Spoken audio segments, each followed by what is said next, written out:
waxaan maanta idinku yeelay wax badan maahe arrin yar baan idinku yeelay insha allahu tacaala taasaan idiin sheegi doonaa su-aalna ma jiriyaan ya warkaas baan idin qaadan doonta insha allah horta marka hore waxaan hambalyeynayaa socdaalka madaxweynuhu ku tegey gobollada saaxil iyo togdheer iyo si fiican loo soo dhaweeyey alxamdulilah rabbi alcaalamiin insha allah sanaag iyo sanaagna waxaan leenahay ku dayda magaalanaysaa dee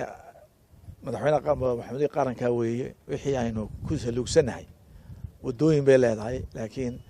dee sharafta iyo martinimada waan la hadlay infact burca iyo laascaanoodba aad iyo aad baan ugu hambalyeynayaa socdaalkaa inkastoon ka jeclaa inuu isagoo sahay sii qaaday oo dee wax sii bedbedelay tabashooyinkii qaar sii adres gareeyey inuu tago haddana waxba maaha safar la-aanta bay dhaanta waxa qodobkan isdul taagay waxa weeye madaxweyne markuu burca joogay waxaad ka maqliseen inuu yidhi wadahadallada somaliland iyo soomaaliya hor fadhiisan mayno waxaa ka daba hadlay isna guddoomiyaha baarlamaanka oo isna tii ku celiyey waxaanu aragnay arrintaas in arrin iska heed caadifad ka keentay madaxweynaha guddoomiyaha baarlamanka waxaan leenahay guddoomiye baarlamaan baan tahay waxaad ku hadli kartaa go-aan uu baarlamaanku uu go-aamiyey lakiin waxaanu aragnaa fikradaas inay fikrad adiga ku saabsan tahay aanu golaha wakiilo ku raacsaneen waxa weeye wadahadalka somaliland iyo soomaaliya taariikh bay leeyihiin 2012 markii arrinta shirki Somali conference in London la soo jeediyey madaxweynaha markaa joogay madaxweyne Siraayo saddex xusbi buu noogu yeeray maxaynu yeelaa buu yidhi guddi baan u saarnay saddex xusbi ah tala ka soo tala bixiya waxaanu ka soo tala bixinay inaynu shirka ka qayb galno laakiin shuruudo ka xidhnay shuruudaha horta hala fuliyaa la yidhi shuruudihii madaxweynuhu qaaday wuxuu la tegey waddanka Etoobiya ra-iisul wasaaruhu la kulmay wuxuu la kulmay madaxweynaha Jabuuti markaan isku raacnay kabacdina wuxuu geliyey baarlamaanka iyo guurtidaba go-aan wuxuu ahaa qaran buu ahaa go-aan qaran ayuu ahaa go-aan uu qof qori goyn karana maaha joojin karana maaha waxa weeye haddii ay wada bilaabmeenna waxaa ka soo baxay shirkaas resolutionkii qodobka 6 ayuu ahaa Somaliland iyo Soomaaliya waa inay wada hadal bilaabaan oo in mustaqbalka their future relation ay ka wada hadlaan taasi ku bilaabantay wuxuu ahaa qodob aad u fiican oo waxa ka baxay meesha nakiraadii ay reer Soomaaliya Somaliland ka dhigayeen magaalada saay qayb laakiin waxa ka dhacay in laba entity nahay oo sidii 60kii loo wada hadlo kabacdi hadda Sheffield House baan fariisanay hadda waxaan fariistay Dubai labada madaxweyne go'aamadaan soo saarnay oo markaas aan ku kordhinay Jamhuuriyadda Soomaaliya the government of Somaliland and government of federal government ku meel gaarki inay wada hadal haystaan waxaan kan ku xignay fadhigii ka afraad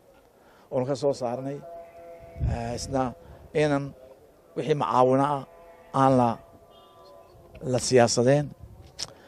markii uu yimid dawladda Xasan Sheekh la ictiraafay oo infaaq guuldaradii u weyneed ee wada hadalada Soomaaliya ku timi inay ahayd ictiraafkii beenbeenta ah ee wax ku taagnay in la ictiraafay dawladda kombaniyo la samaystay oo doonaya shidaal ay ka qotaan Soomaaliya oo taymka aragtida maanta dhaweyto bidhka lagu bixiyay koonfurta Soomaaliya oo dhan badeedii la bixiyay ayaa waxaan keenay ictiraafkan waan ogday dawlad maanta la ictiraafaha oo Soomaaliya xukuntaana jirin Xasan Sheekh iyo groupkiisii waxay damceen inay arrinta wada hadal Soomaaliya inaanay meesha ay ka saaraan oo priority no maaha bay dhahay iyagoo ku faraxsaneen Sheekh Shariif dawladdiisa wax la soo gaarnay taa pressure badan baa timi international committee pressure garaysay taas waa tii keentay markaa inay bilaabaan in wada fadhiisana bishii February aan isku nimi Istanbul iyo Ankara ay labada madaxweyne wada saxeen wada hadaladu inagu faa'iido inoo yahay hadda iyaga kan qabsaday magaalada Saaye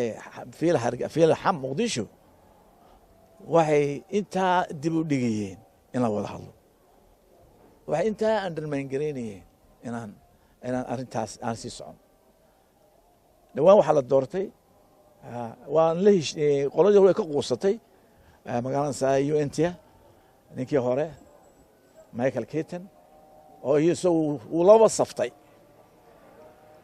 laakiin nin cusub hada la keenay South Africana ninkaas dadaal aad u muujiyay arintii waxa la damcay in la soo nooleeyo anaguna xoog baan saarnay farmaajo marka aniga cali khaliif la kulanay berigi dhaweetana arintaa waan soo qaadnay isna uu ogolaaday in halkii laga sii wado waxyaalaha markay sameynayaan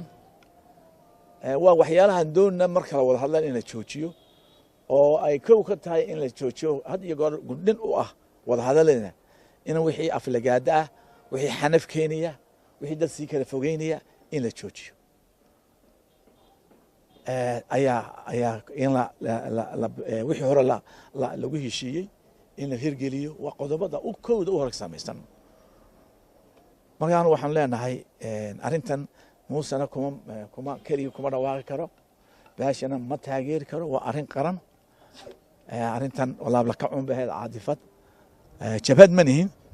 government ma nahay jabhadda aysan booran jirtay la hadlayna Maxamed Siyaad Barre laakiin waa dawlad la yiri soo kala baxa kaarkeena waxa la yiri Soomaali iyo idinku soo kala dhamaysto wixiina waxaan doonayaa inaanu kala tag wanaagsan oo la yiraahdo magaalada peaceful divorce guurka lagu kala baxo inaan sameeyno taas waxay keenaysaa inaanu Soomaalida aynu la yeelno xiriir arinteena aynu ka saarino ka qaldan tusno inaan qaran ahayn haddaynu isku maqnaa is undermine garayno in iyagu inaga jilicsan yihiin oo farmaajo qeyrkii ka yimaadaan 4 sano aan lugta jiid karno laakiin ma doonaa anaga jecel halka nabad ka samaysanto oo inoo dantay nabad tahay marka madaxweynaha waxaan leenahay sida inaan maalin dhowta habaryahooda Faysal leeyahay oo igu tiri maxaad habar ka doontay farmaajo hadduu si gabadha yar u fakaro aan u fagan si madaxweyne hadduu u fakaro waxaan leenahay markaa ku ogolaan mayno talada waa la wada leeyahay arrimaha waa la leeyahay jiro kaliya gooni karin go'aan qaran buu ahaa baarlamaanka guurtiga asxaabtu waxaan leenahay adduun wadanka laguma wada anaa talinaya keligay dalkan lagu wadi maayo waa haddii aan talada qaadan waa laga tashan doonaa dalkan waa loo soo baabay waa loo soo dhintay maaha inuu niiraa anaa keligay oo dhaharka dhahar muxuu yiri ama absolute waxaan ku leenahay waa wada hadal waa la bilaabiyaa waa ku mahadsantahay rag dad ka shaqeeyay wadamada ka shaqeeyay European-ka ah xoog iyoon u shaqeeyay UN-ta ninka cusub waa mahadsantihiin dhowr madaxweynuhu dhowr jeer baan anagu niiray waa wada hadleen imista jibril wada hadleen muxuu Muuse Bixiye Farmaajo way wada hadleen ilaa Djibouti ma isku yimaadaan baa xitaa la soo barboos gareeyay marka maaha inaad wadanka laguma wada caadifad hogaanku waxa weeye inuu wixii talaabadu qaaday kelmad afkiis ka soo baxaysa waa inuu ahaado mid magaalada Saaye laga tashado geeskiisa loo eegay yarkii BBC ka hadlaysna afhayeenka waa naxay markii la yiri waxaan wareysanaynaa Maxamed Warsame waa naxay aad baa uga naxay BBC ku soo waxay doonaysaa wad ogtiin labada station ba waa cadowgeena dhalinyaro magaalada hostel Soomaaliya ku ahbaa ayaa Maxamed yare wareysteen isna wuxuu waa go'aan dawladeed xagee dawladda baarlamaan xitaa maxaa كابينت كحتمي أبرفكرين وعادفهم بها ما علينا هاي وهذا واحد دنتيناوي دنت الصومالياوي دنت جيسكاوي جيسكاي مكان السعودية دي أنا الصومالي كلا بحين ونريتو لماينين شيء كذا على سكفرو وهذه أتهالي اسمه حسن الشيخ وكهالي مكان الساي لابس كوكان لابس صار كان رئيس وزراء مكان الساي إثيوبيا iyo farmaajo somaliland iyo soomaali iyo etoobiya meel maanta ay laabta isu saaran maaha waxaa weeye marka dowlad geeska oo dhan aad doonaysid inaad wax la qabsatid waa inaad jartaa aad hortimo kale aad u jirtaa waa inaad strong tahay maanta ninka ilaa etoobiya xuduudka isku furfuraya oo waxa weeye soomaali gud ku ridaya soomaali ma jirto soomaalina watan lama ictiraafsana marka just is yidhaaha uun magaranaysaa dana yar gaaban waqtiga iska eego waxaan leenahay taasna waxaan u aragnaa inay traitornimo tahay talaabada ku dhacay farmaajo soomaali oo dhan waxay ku tahay magaranaysaa talaaba khatar gelinaysa jiritaankooda khatar gelinaysa madax banaanadooda khatar gelinaysa badahooda ayaanu aragnaa maanta meelay position ay soomaali etoobiya iyo ninkan qafaska laga soo daayey yiga aad moodida eritrea maanta maalin ay kula negotiate garayso adan ma joogto innaga gudaha hortaan hagaajino laba dowladood soomaali iyo somaliland oo wanaagsan oo walaal ah si 60 iyo Djibouti halkaa joogta markaa innagaba geeska oo dhan insha Allah taala active ka noqon doono laakiin ayar 4 bilood jiro caga ku taagnayn yaa inuu ilaa Soomaaliland u hadlayo oo waxaan geliyaa Confederation geeska Afrika